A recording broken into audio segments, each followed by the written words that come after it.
You love that sound? Yeah, video. Okay. All right, so let's start with Andrew. Number one, what's the first topic this video is going to talk about? Yes. What do you guess that is going to be about? How paper get better, taking notes. Right. Now he's going to go through both. All right. And so in this space underneath, I tell you what the topic is, but I want you to write in the notes as he's talking about and practice with that. All right. Some things to keep in mind while you're taking notes. Don't write complete sentences. Use abbreviations. If it makes sense to you, it makes sense. All right. Nobody is ever going to take notes. I'm not going to take these and grade them. So you want to remember the meat of things, but you want to get used to writing fast, writing abbreviations, and taking notes. Daniel, second major topic. General note-taking guidelines. General note-taking guidelines. All right. And here, also, say things in your own words. Paraphrase. Say them in your own words. All right. And then on the back side, Kirsten, what do we have coming up next? How to take notes and outline method B, Cornell method C, my method. All right. So there'll be three things that he mentions. These are the very same three types of note-taking we're going to practice in just a minute. And then, Catherine, what's the last one, number 4? Note-taking tips to write fast. All right, and we're going to put those on Cornell notes. And incidentally, what kind of style have I started for you? What is it? It's Cornell notes, right? What about the organization of it? What does it look like? Maybe an outline, possibly? Now, some people do the outline and they do Roman numbers and they'll do like capital letters. I think that notes should just be your style, what makes sense to you. And so it makes sense to me just to use regular numbers.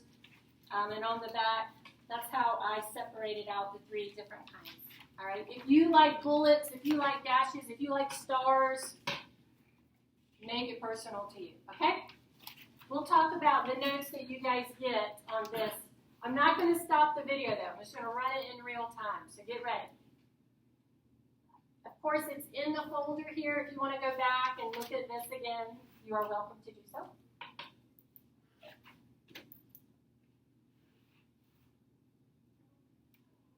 Where does the urinal?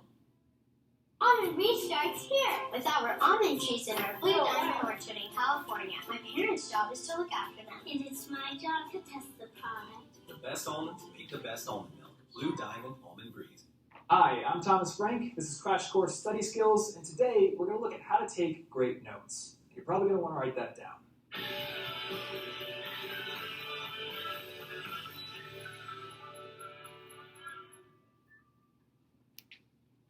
Why focus on your notes? Well, simply put, when it comes to learning and retaining information, output is just as important as input. When you're first learning a fact or a concept, you're intaking new information. But to retain that information for a long time, you need to store it in a place that you can easily access later on, and you need to put it in your own words. Now, before we talk about specific note-taking systems, what information you should actually record in your notes, and whether or not it's helpful to blend them up and drink them like a milkshake, let's start with what's going to set you up for success in the first place, showing up to class prepared with the right tools. There are 3 routes you can go in selecting those tools: paper, computer, or ARM.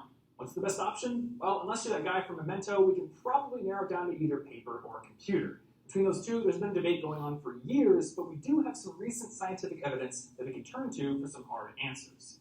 According to a study done at Princeton University in 2014, students who took notes on a 15-minute lecture using a laptop wrote an average of 310 words, while those who wrote on paper only averaged 173.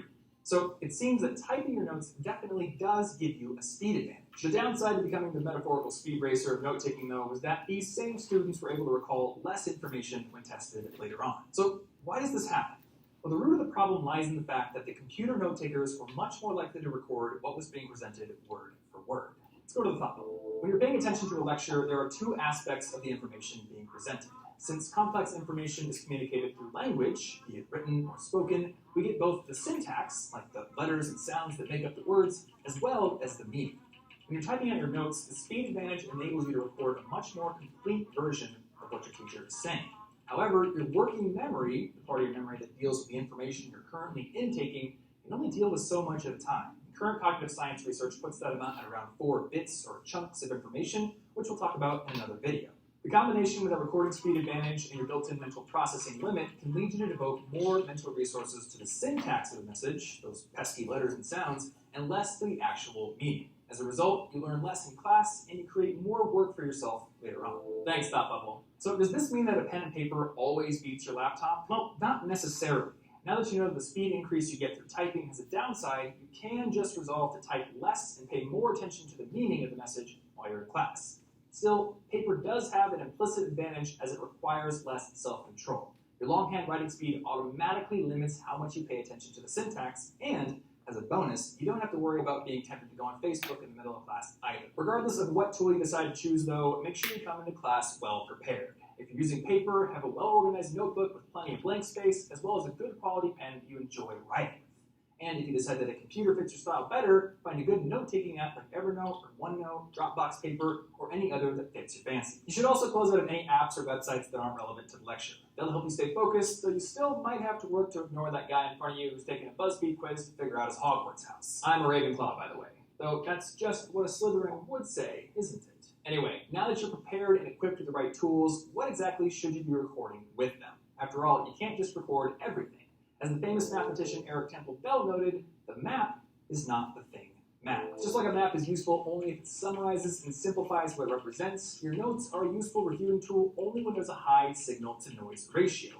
That means they've got to be packed with the information you need to know for the tests and later application, and devoid of anything that doesn't matter. It's a bit hard to make specific recommendations here since there are so many different subjects and classes in which you'll need your note-taking skills. However, we can put forth some general guidelines that will point you in the right direction. First and foremost, gauge each class you're taking early on. Carefully look at the syllabus, pay attention to any study guides or review materials you can get your hands on, and make mental notes about different types of questions you see on early quizzes and tests. Additionally, anytime you hear your professor say something like, "This is important, pay attention," and lecture, that's a cue to take extra careful notes. A lot of my friends in school thought it was a cue to take a nap, but they were wrong. Beyond that, whether you're sitting in class or going through a reading assignment in your textbook, you want to pay special attention to things like big ideas, summaries, overviews, or conclusions, bullet lists, like this one, terms and definitions, and examples. And examples are doubly important, especially in classes where you have to apply concepts and formulas to problems, like in math or physics. You can probably remember times when an example presented in class made perfect sense, but then a later homework problem using the same exact concept completely stumped you. There's a big difference between being able to follow along while someone else solves a problem and having the chops to solve it on your own. But by recording every detail of the examples you see in class, as well as making side notes about why the concepts being used work, you'll have a lot more ammunition to work with while you're tackling those homework problems. Now that we've covered the elements of good, useful notes, let's get into the specifics of how to take them. Now there are plenty of note-taking systems out there, each with their own pros and cons, but with this video we're just going to focus on 3. The outline method, the Cornell method, and the mind mapping method. The outline method is probably the simplest one of them all, and it's likely the one you're most familiar with. To use it, you just record the details of the lecture or book you're reading in a bullet list. Each main point will be a top-level bullet, and underneath it you'll indent further and further as you add more details and specifics. The syllabus I wrote for this very crash course series is a good example of outline-style notes. Each video's outline has several different top-level bullets, followed by several levels of detail. Yes, this is my actual outline. Now, the outline method is great for creating well-organized notes, but because it's so rigid, you can easily end up with a ton of notes that all look the same. So to prevent that from happening, use formatting tricks to make important details stand out when you're reviewing them later on. For example, in these notes I took during an information systems class, you can see that I've got several details written down underneath prototyping. All of them were important enough to write down, but since the professor specifically mentioned that quick development and low cost were the most important aspects of prototyping, I made sure to bold that line. Next, we're going to go over the Cornell method. Developed by the Cornell University professor Walter Pock back in the 1950s and popularized in his book How to Study in College, the Cornell method is a time-tested system that involves dividing your paper or a table in your note-taking app into 3 distinct sections: the cue column, the notes column, and the summary column. During a lecture, take your actual notes in the aptly named notes column. Yeah, you'll learn that there's not a whole lot of misdirection when it comes to study skills. Anyway, here you can use any method you want, be it the standard outline method that we just talked about, or something more flexible. At the same time, when you think of questions that weren't answered in the lecture, or there would be great prompts for later review, write them down in the cue column. These questions will come in handy when you're going through your notes in the future, as they'll point you to the most important information and help to frame your thinking. The summary area will remain empty until the lecture is over. Once that time comes, take 2 or 3 minutes to briefly look over the notes you took and the questions you wrote down, and then write a 1 to 2 sentence summary of the biggest ideas that were covered. This serves as an initial review, which helps to consolidate everything that was presented up here and to solidify your understanding while everything is still fresh in your mind. If neither of these 2 methods seems like the right fit for you, you might like the final method we're going to cover, which is mind mapping. Mind maps are diagrams that visually represent the relationships between individual concepts and facts. Like outline style maps, they're very hierarchical, but that's where the similarities end. Outline style notes are linear and read much like normal text, while mind maps look more like trees or spider webs. To create a mind map, you write the main concept smack dab in the middle of the page, and then branch out from there to flesh out the details. This method works really well on paper, but there are also apps like Coggle, which will let you create mind maps on your computer as well. So what's the best method? Well, that's up for you to decide. I recommend trying each one out and making your own tweaks as you go along. Also, remember that not every class will work best with the exact same method. Your history notes are probably going to look pretty different from your math notes. So that's where we're going to wrap this video up. At this point, you should know how to come to class prepared to take good notes, what to focus on during the lecture, and what method to use. In a future video, we'll follow up on these points with some tips on how you can review those notes during your study sessions, but for now, just go take some good notes. Thanks for watching, and I'll see you next time. Crash Course Study Skills is filmed in the Dr. Cheryl C. Kinney Crash Course Studio in Missoula, Montana, and it's made with the help of all of these nice people. If you'd like to help keep Crash Course free for everyone... Okay, very good. I forgot, the last one is on a different video, but I'll find it. Okay, let's see how you did. So for the top, I think I can, this would be real fast. Let's see if I can send this real quick.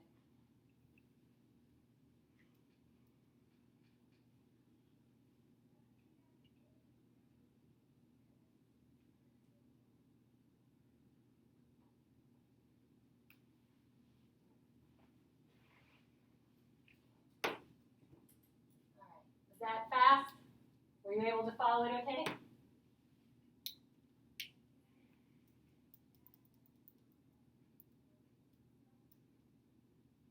Still sending. So I took notes too while we were doing this.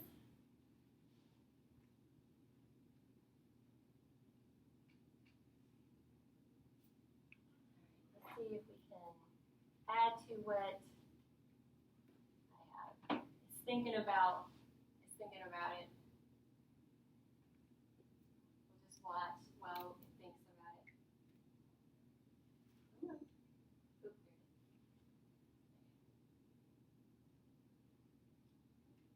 Okay, sit up here.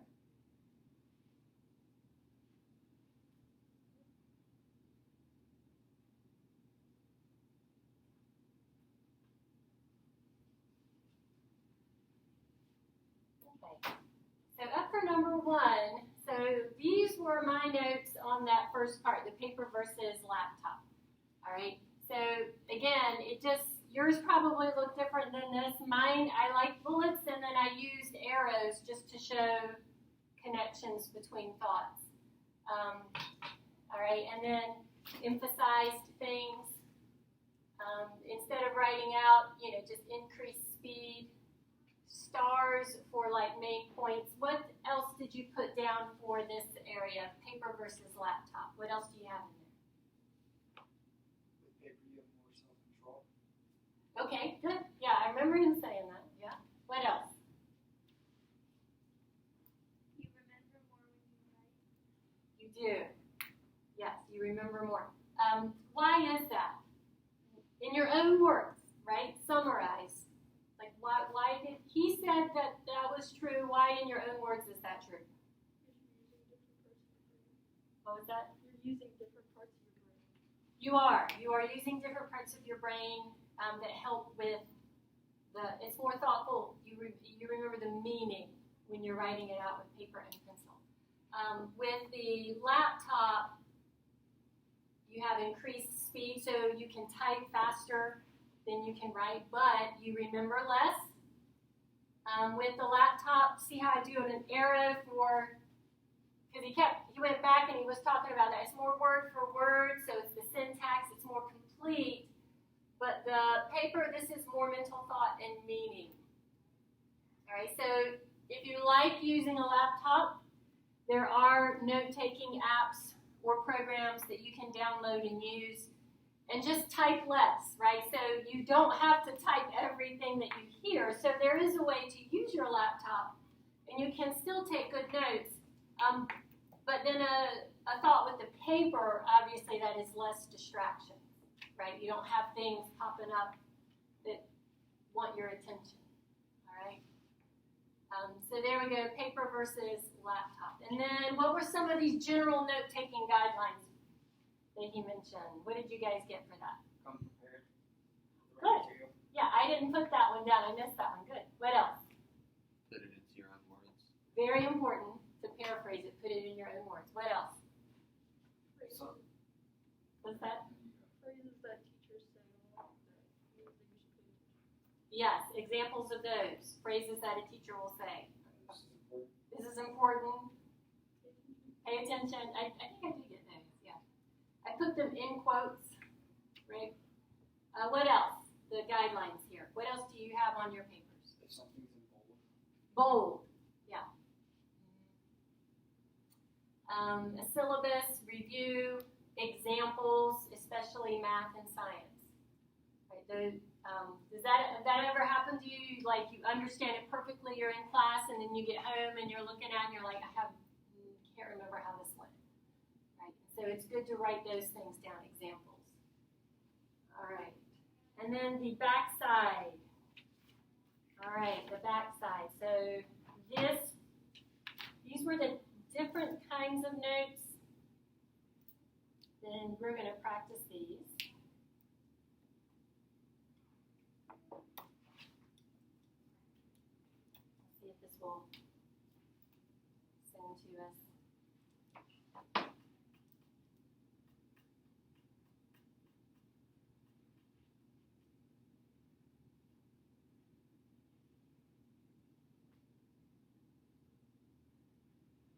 Wait for a second, it'll come up.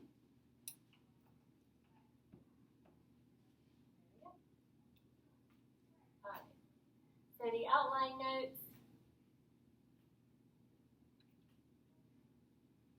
Alright, and then, so for that, I just put kind of the example of what they look like, alright? A bullet list, it uses Roman numbers, capital letters, little letters, it's very rigid. I put down that your notes look the same in this way, so a way to make it distinctive is to use italics or bold, ... meaning other things like that, or highlight. Anything else you put down in your notes that I don't have for outline? It's organized. Yes, it is. Very organized, right. Yes. The mind map is going to look to some people like a complete mess. The outline looks very organized. The mind map is like, right? We're gonna do one in a moment, and you'll be like, wow. Some of you, if you look at it, you're like, that makes no sense to me. I would never note that way. But some people say that makes complete sense. I love how freeing that is. All right. Anything else outline that I missed? All right, Cornell. This one you should have been very familiar with. We watched a couple of videos about this one. Cornell, what do you got? I drew out like the little. Good. Yes, that's a good way to take notes, is illustrations. Good. What else for Cornell? I wrote cues, notes, and summary. There you go. Good. You said record the notes, reduce for cues, and then reflection or review for summary. That's what I got too. Yep. All right. And then the last, this is the mind map.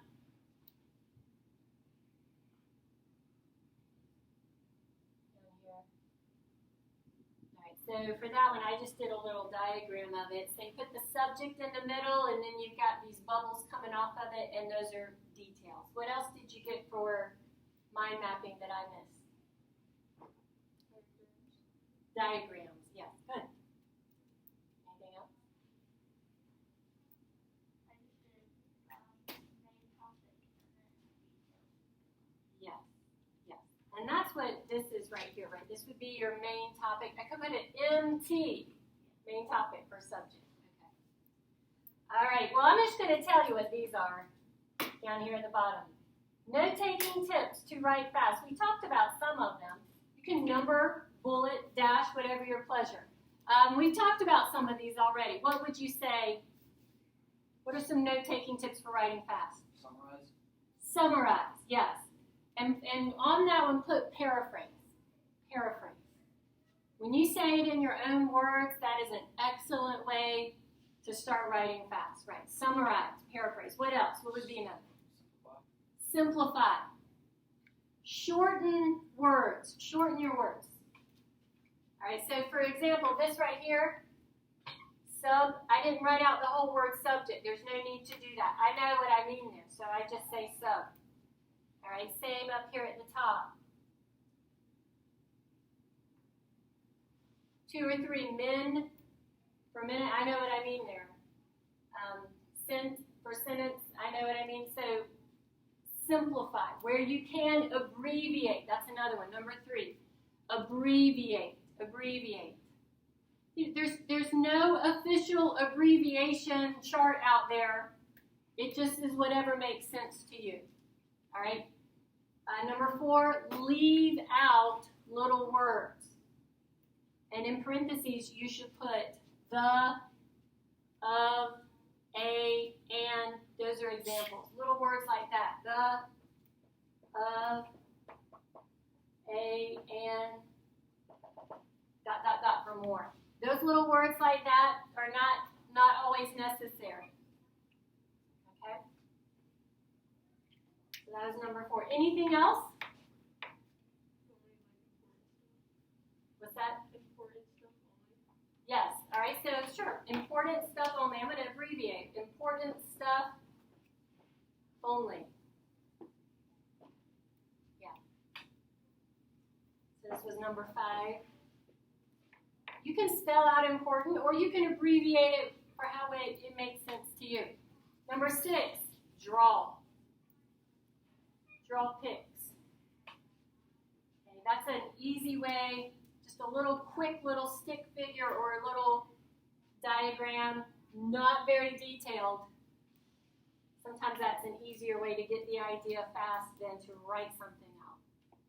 Any other ideas? All right, well, let's practice. Let's practice. So you'll need some notebook paper. I'm going to leave this. We might come back to this. Actually, yeah, we can come to it right now. Do that.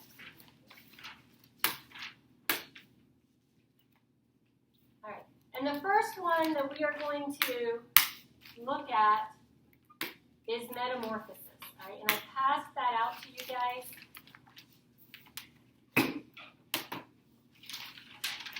So there's this article, it begins right there, butterflies. Butterflies, all right? And you'll need some notebook paper.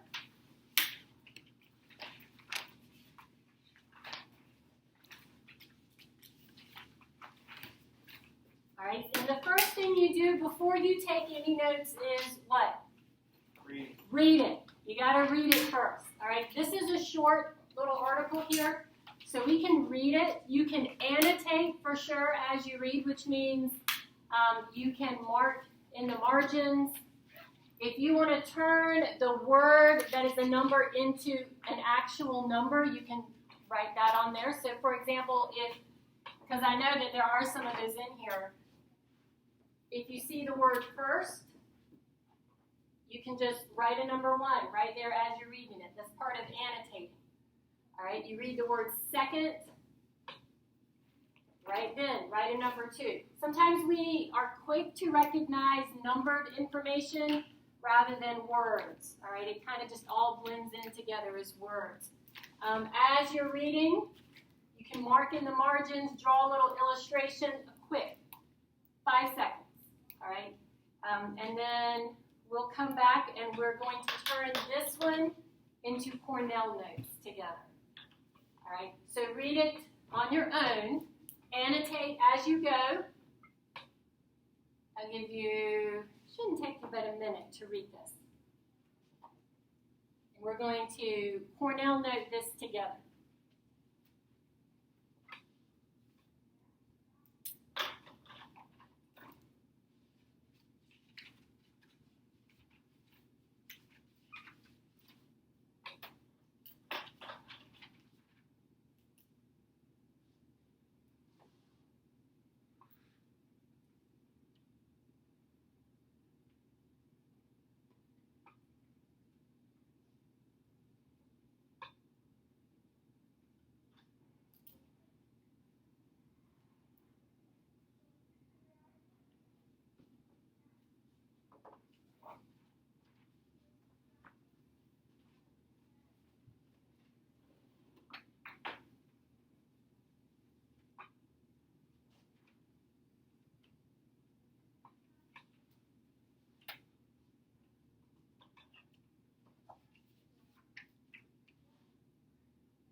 15 seconds to finish, and we'll start Cornell notes on this guy.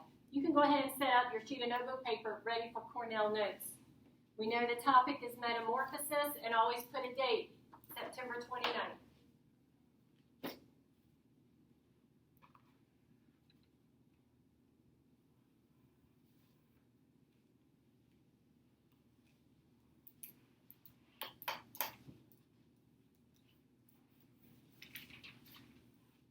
Okay. All right, so for example,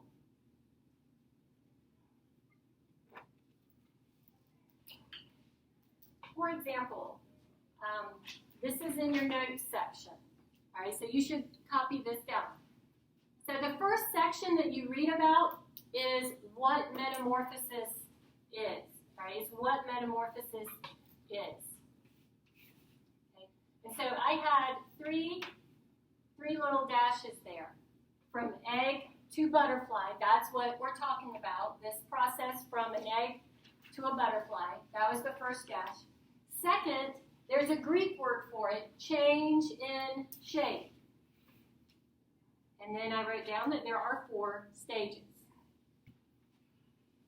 Now, I already have the questions over there, but I didn't do that at first.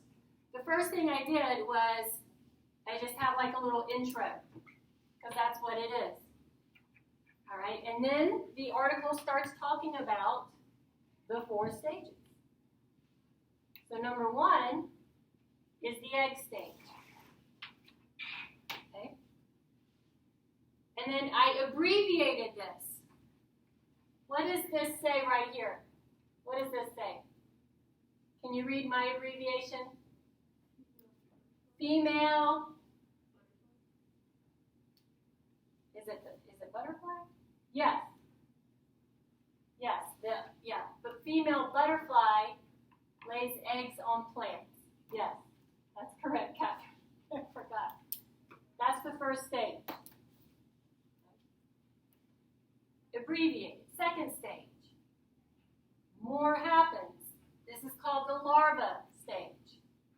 Again, these are my abbreviations for these Cornell notes. Right? Caterpillars hatch from eggs.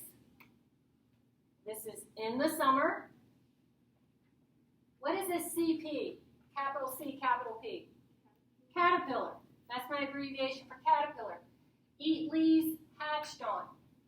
Now, that's not a grammatically correct sentence, but it's a good way to take notes. You leave out the little words that you don't need. You just get to the important stuff. The caterpillar eats leaves that it's hatched on. All right, we can fill in the rest of that.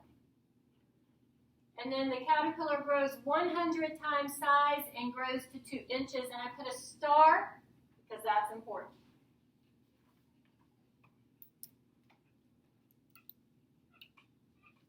It said it says, here is something incredible for you to know. So that I put a star there to kind of highlight that. All right. Then we get to stage number 3, pupa. CP, hibernate in cocoon. A good way sometimes to do in is an arrow. I could have said CP, hibernate, arrow, cocoon. That's another way to indicate in or a connection with something. And then number 4, adult. The butterfly, BF, emerges. All right, simple as that. So, up at the top, our whole article, all of these notes are on metamorphosis. So I have what is it?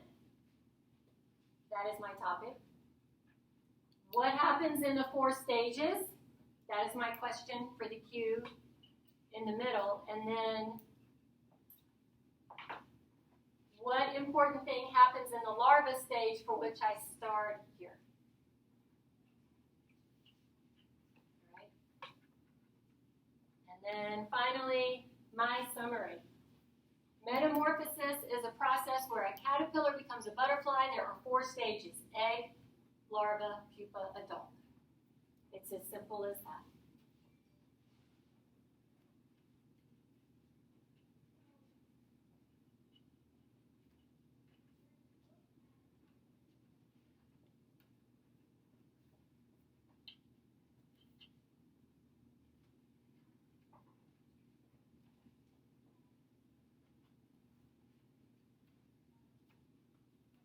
Pretty straightforward, right?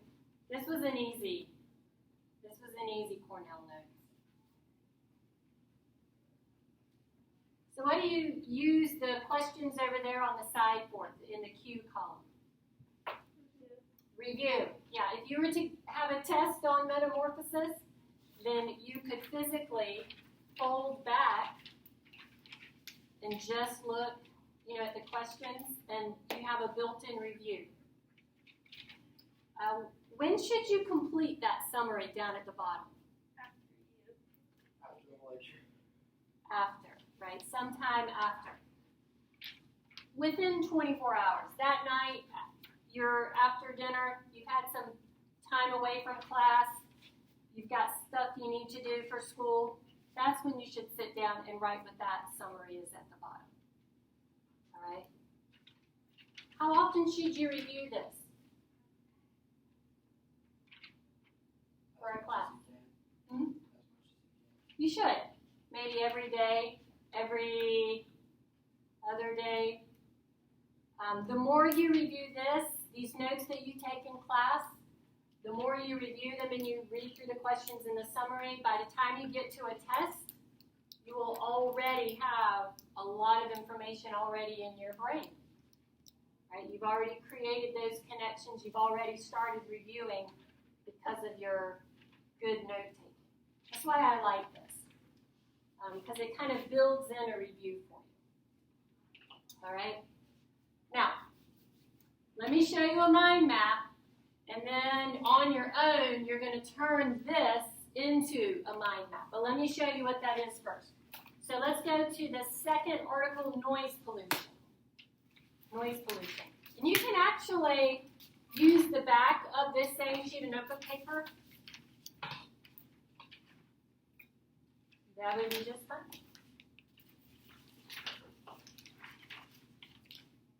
All right, and as with the first one, before you start taking notes, you should always read it.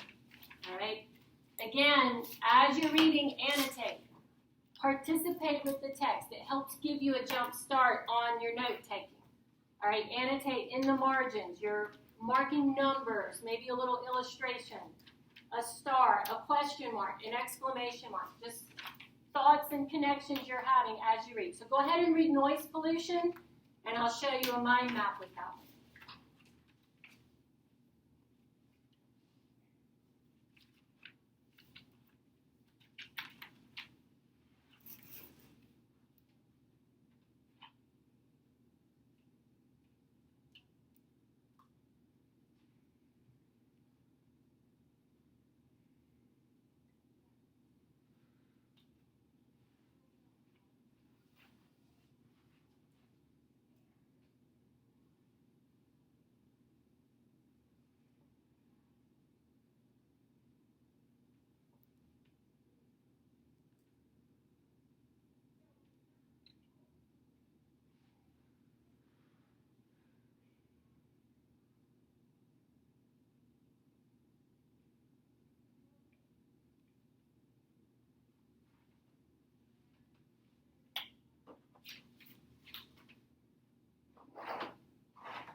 of the butterfly notes we just took, you're going to turn this paper this way. All right. A mind map can be a very messy kind of a thing. You need some space for a mind map. All right. Kirsten had it right. Your Cornell and your outline notes can be very organized. Your mind map can be all over the place.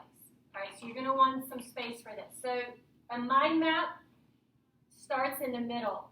All right. So I put noise pollution in a bubble in the middle. All right. So you'll want to do that too.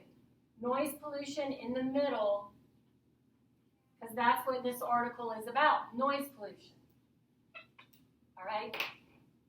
Then as I read through this paragraph, there were 3 areas that this article talked about. It talked about solutions. So I have one bubble of solutions. All right? It also talked about negative effects. All right, and so I had one bubble leading over there to negative effects. And then the other part of this article was a definition. So off of the main bubble, noise pollution, that's the topic. I really only have 3 subtopics. I have solutions, I have negative effects, and I have a definition. Some people's brain works this way. Some people like it a lot more organized than this. All right? So for definition, I just have one bubble there, and that is the definition right here. Okay. Human-created noise, harmful to health and general welfare. And I put DEF to remind me that's the definition of it, as the article says. It was human-created noise, harmful to health and general welfare. So I had a definition of what noise pollution is. The article told me what it was. Human-created noise, harmful to health and general welfare. All right, and then it talked a lot about these negative effects. Let me go back to the orange here. All right, so it talked about negative effects. So that is my bubble here, negative effects. Okay.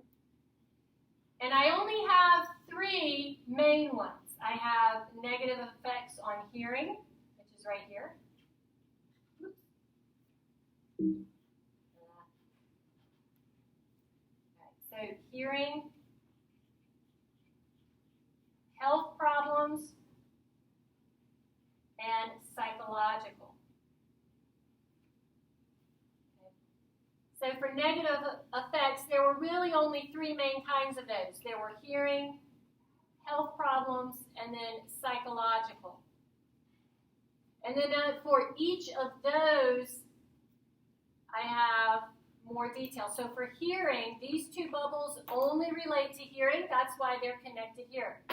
All right, so a negative effect of hearing, sensitivity to sounds goes down. So that's here. It's connected to hearing. And also, too much noise, damage to ears. Okay, so I had two that were negative effects specific to hearing. That's why those bubbles are connected to hearing. But we also had some for health problems. We have heart disease here, and it increases your blood pressure. So 2 here. And then psychological, that one really kind of branches off. So for psychological, there was aggression. Stress goes up. It's right here. Sleep goes down. Can you kind of see in your mind how this could be easily Cornell notes, right? It could easily be organized as Cornell notes or as an outline. That's why you guys are gonna practice that in just a second. All right, and then along with decreased sleep, we have a couple more details related to that. That leads to fatigue, which leads to low school performance. These are only connected to lower sleep because those are the details that relate to that. All right, I don't have the lines connecting to anything else because these are the bubbles they relate to. All right, and there was one more. Solutions. Solutions. There were only two given in the article. Solutions. There were only two. There are few solutions to noise pollution in general. And the only other solution was just to turn the TV and the music off. Turn it down. And there you go.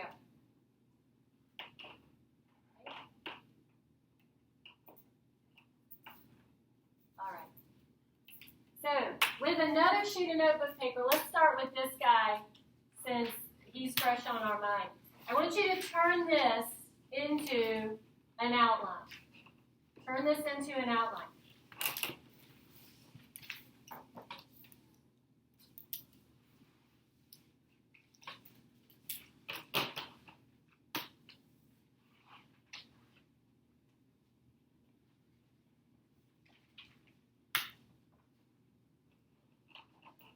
I'll put just a sketch up here just to remind you. For reals though, use your own method. I prefer bullets and dashes.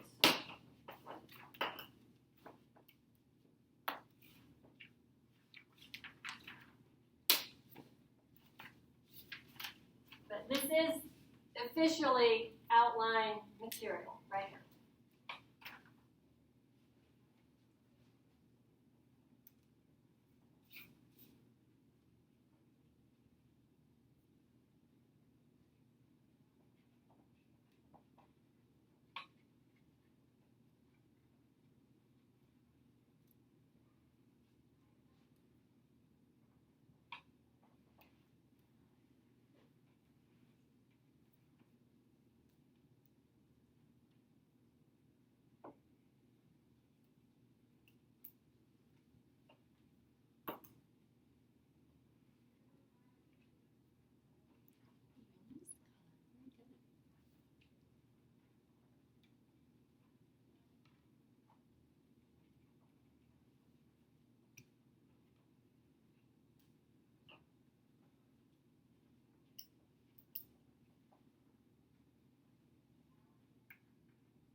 And remember, it's still taking notes, so you want to do abbreviations, you want to do quick, leave words out.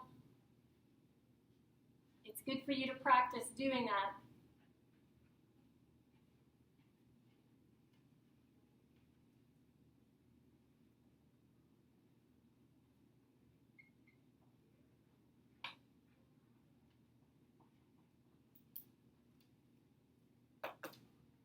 What if you like need to put like another heading under that? So this would be, you could skip a line or two and put B. No, so like here, because these are the three under this. So it'd be A, B, C. Yeah. What if you need like So then you could just do like a bullet underneath or a dash, or like a little A and a little B, a little C.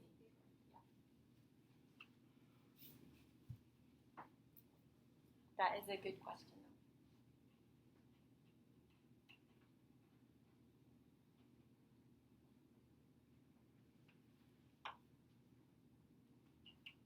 So you have your three.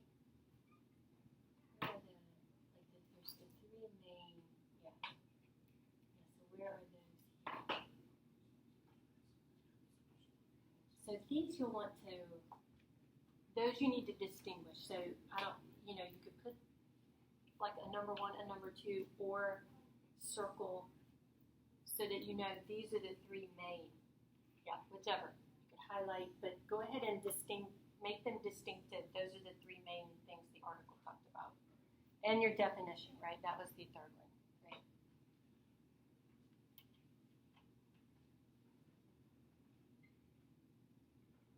Too easy. Too easy.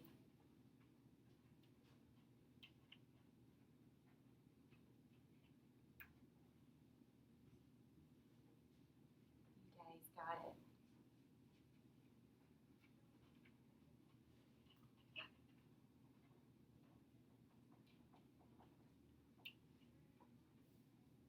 Take 2 minutes to finish. 2 minutes to finish, and we'll talk about these. The last thing we'll do, we want to turn the butterflies into a mind map. A couple minutes to finish, and then we'll work on the other one.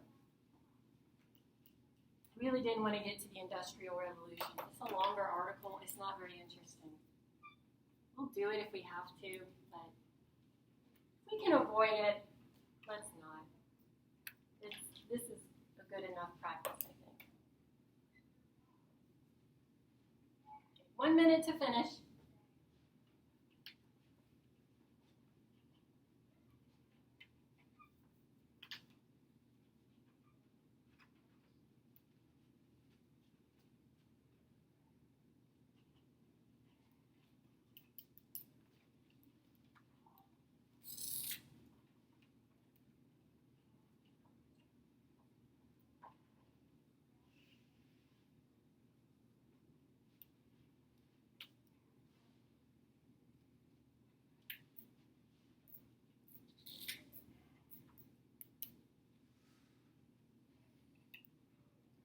Okay, so for the article is noise pollution, that does not go in the map. That's the title, all right, because that's the middle bubble.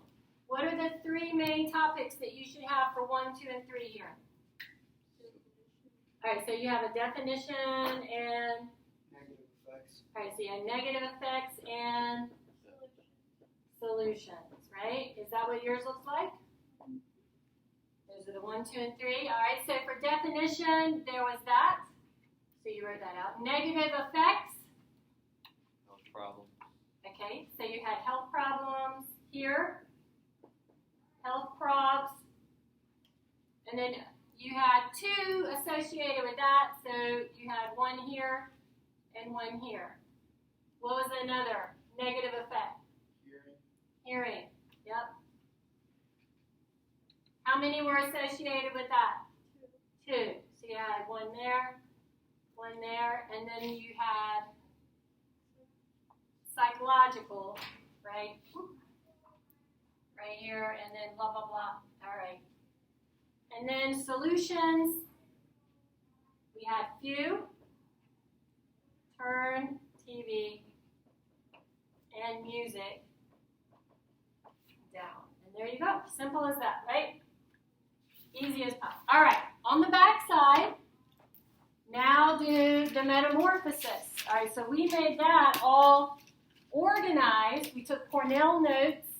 They're very organized, very neat. Now turn it into a mind map. All right, so now turn metamorphosis into a mind map. Start with the topic in the middle and then branch off from there.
even though you're using a mind map, you still can do little illustrations. You still can use color for different information. You can still use numbers, still use abbreviations. All of the FAST, you can still use those. We're just changing what the map itself looks like, what the notes look like. But do use all of those fast-taking note tips that we've talked about.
Just take a minute to finish, and then we'll summarize this one together.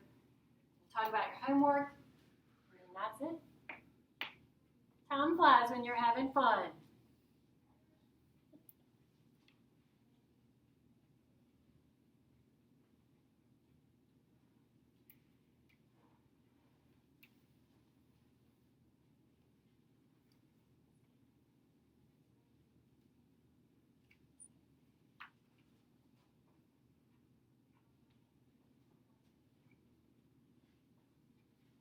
I would have done it differently, but that still works. That's why you make it personal to you. Yeah.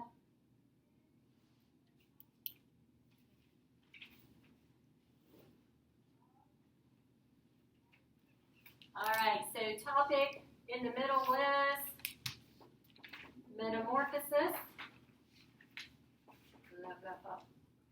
All right, you could have done two bubbles.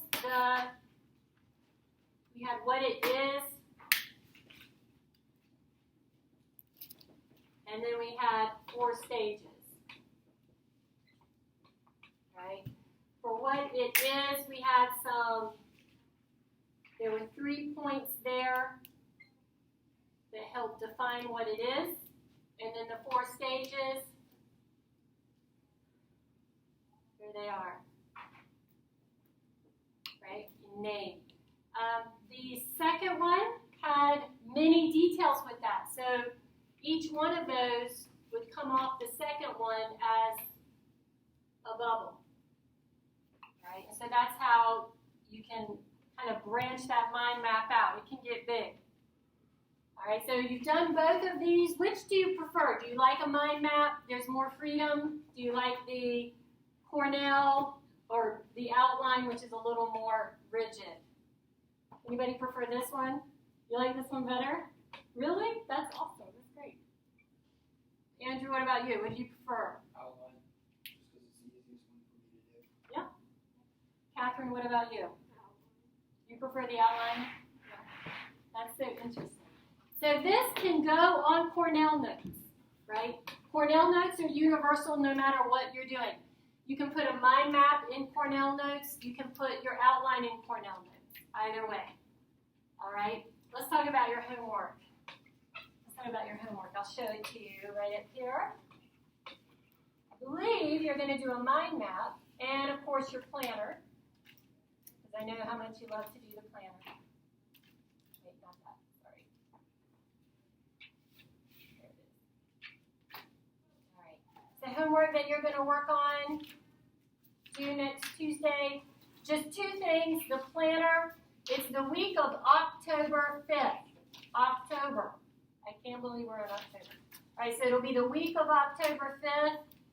3 colors, 1 daily task for each day, and break down an assignment. The second thing is pages 56 to 57 in the book. Let's take a look at that. Let's just make sure that it's It's a mind map because I think that's what it is.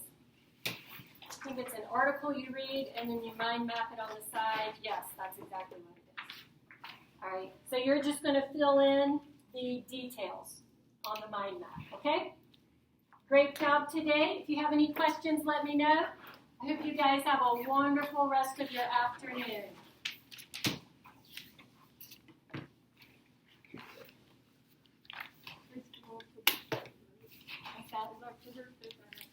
October 6th is the next class. Yeah. No quiz, no test. Just this dude and your plan. Yeah. No quiz.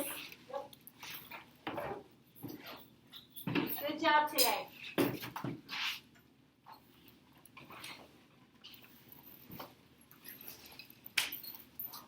Thank you. You're welcome. Have a good rest of your day, Andrew. You're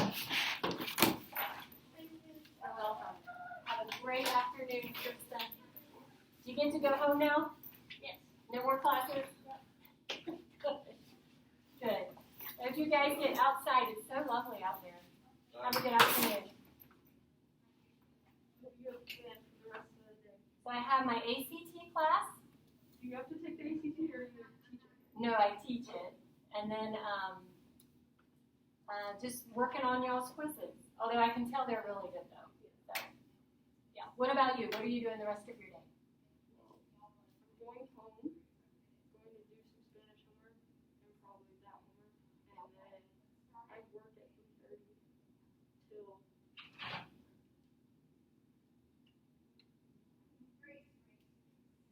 9:45. Oh, goodness, that's a Yeah, long afternoon. Last Friday and Saturday I worked 3:30 to 11. Oh my gracious. But like, it's going to be good on the paycheck. So It is.